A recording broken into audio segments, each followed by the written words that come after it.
لو عايزة تعملي كيكة ناجحة ما فيهاش ولا غلطة يبقى لازم تسمعي الفيديو دوت. ويلا يا أمارات نشوف المقادير وطريقة التحضير، وباستفاضة هقول لكم كل أسرار نجاح الكيكة. أول حاجة يا حلوين أنا بجهز الفرن بولعه لمدة ربع ساعة قبل ما بجهز الكيكة. تاني حاجة يا حلوين بجهز الصينية اللي أنا هعمل فيها الكيكة، بدهنها زيت أو سمنة، وبعد كده يا بنات برش فيها كده رشة دقيق وأبطنها زي ما شايفين كده. ويلا بينا نشوف باقي مقاديرنا يا أمارات. في الكبة أو في الخلاط ونزلت بأربع بيضات بدرجة حرارة المطبخ، ونزلت بكوباية ونص من السكر، وبنفس الكوباية هنجهز بيها كل المقادير. وعشان ريحة البيض يا أمارات هنزل بمعلقة صغيرة من الخل، ورشة صغيرة من الفانيليا سايلة أو بودر اللي متوفر عندك، وهنزل كمان برشة بسيطة خالص من الملح، طبعا زي معادلة كده يا بنات. هضرب الخلطة الجميلة دي لمدة دقيقة وأكتر كمان.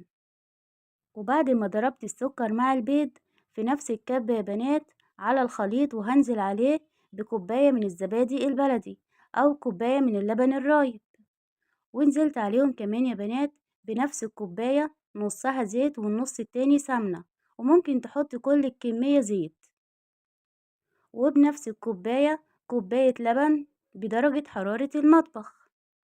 وهضرب المكونات دي كلها يا بنات بقى لمدة دقيقة وأكتر.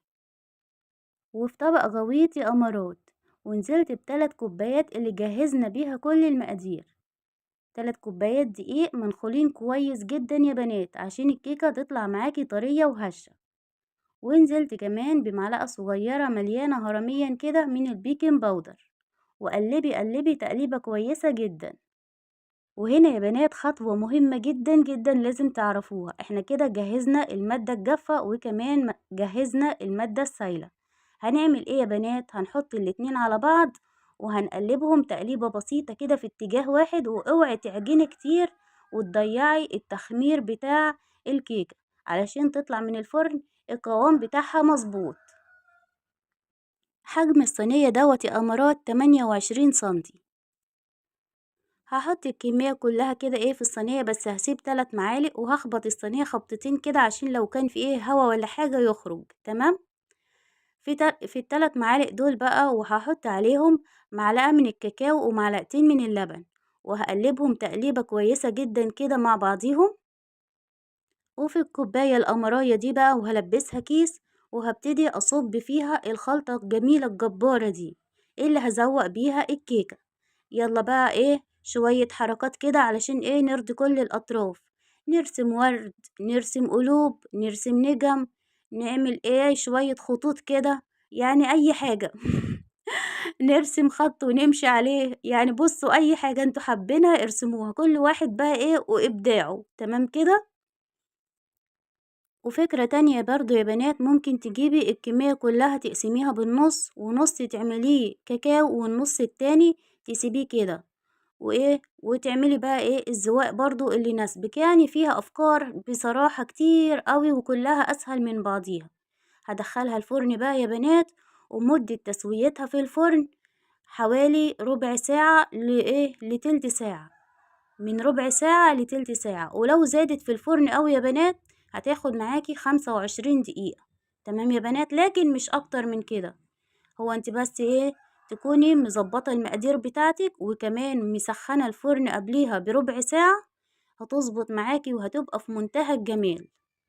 وتعالوا بقى يا أمارات هقولكم على شوية أسرار لما تعملوها الكيكة هتنجح معاكم من أول مرة. أول حاجة يا بنات احنا بنجهز الفرن ونولعه قبل ما نجهز الكيكة بربع ساعة تمام. الكيكة طبعا هتاخد في الفرن من ربع ساعة لتلت ساعة، وكمان هنحطها في الرف اللي فوق خالص. عايزة اقول لكم ان السكر كمان ليه عامل اساسي في نجاح الكيكة، السكر المظبوط يا حبايبي. كمان نص زيت ونص سمنة بيخلولك الكيكة طرية كده وناعمة وهشة. وكمان يا حبايبي الزبادي واللبن عامل اساسي جدا. ناس كتير بتسألني بتقولي الكيكة بتاعتك طرية قوي ما شاء الله، بيكون طعمها حلو وريحتها جميلة، وقوليلنا السر وكده. تعالوا وانا اقول لكم السر والله باستفاضة وبما يرضي الله. انا بحط لبن مع زبادي، بيخلي الكيكة طعمها حلو وريحتها جميلة، بيخليها كمان طرية وبيخليها هشة جدا. والسؤال هنا بقى، لو حطيتي لبن مع زبادي، المادة السايلة كده هتكون كتير. انا معاكم، لو حطينا مادة سايلة كتير قوي في تحضير الكيكة، الكيكة مش هتستوي في الفرن، هتقعد فترة طويلة قوي على بال ما تستوي، ومش هتديكي نتيجة كويسة خالص في الاخر. انا معاكم في الحتة دي. طيب هنحلها ازاي؟ هنحط مقدار بسيط من اللبن، وهنحط كمان مقدار بسيط من الزبادي، علبة زبادي صغيرة وكوباية اللبن هنقلل منها شوية. تمام، علشان ناخد نتيجة كويسة في الآخر. أنا بصراحة جربت قبل كده إني أعمل الكيكة، أحضرها وبعد ما تستوي كمان أبتدي بقى إيه، أسقيها باللبن. فبصراحة يعني جيت أدوقها أصلا قبل ما أسقيها لقيتها ناشفة ناشفة، مش طرية خالص، يعني ما فيهاش طراوة خالص بصراحة. وكمان اللبن اللي انا حطيته حسيت ان هو عجنها كده، بقت معجنة. ف يعني مش دي النتيجة اللي انا كنت مستنياها بصراحة. لكن لما جيت اسوي الكيكة وانا بحضرها احط اللبن، لقيت النتيجة مرضية على الاخر. الفيديوهات اللي جاية بقى يا حبايبي هعمل معاكم الزلابية، وهعمل معاكم كمان صوابع زينب، وهعمل معاكم المشبك، وباستفاضة وبما يرضي الله بأمر الله. الفيديوهات اللي جاية على القناة هتعجبكم قوي. ساعدوني اني اكبر قناتي، وساعدوني كمان اني احقق الشروط بتاعة اليوتيوب. شروط اليوتيوب صعبة جدا جدا جدا، فاستحلفكم بالله انا هفيدكم بمعلومات كويسة ووصفات جميلة. وانتوا كمان اشتركوا في القناة